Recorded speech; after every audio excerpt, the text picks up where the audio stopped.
18 بنت العرسان اللي رايحين شغلهم الصبح بدري اللي ماتوا. ناس تقول لك ان السواق بتاع العربيه المقطوره كان نايم، وناس تقول لك ده السواق بتاع الميكروباص كان بيجري.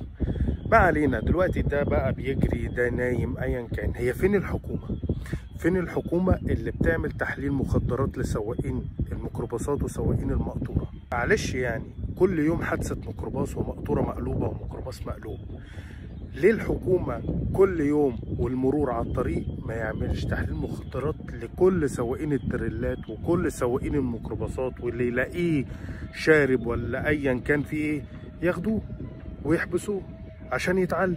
مع كل يوم حادثة. 18 عروسة توفت بسبب واحد سكران ولا شارب ولا مبرشم دخل فيهم موتهم ودمر حياتهم كلها. 18 بنت يموتوا في غمضة عين بسبب واحد مش في وعيه، او واحد نايم، او واحد بيجري، او كاوتش بيفرقع وهو بيجري ومش عارف ان هو يلم العربية ويتقلب حادثة ويموت. بالله عليكم يا حكومة حللوا لكل سواقين التريلات والميكروباصات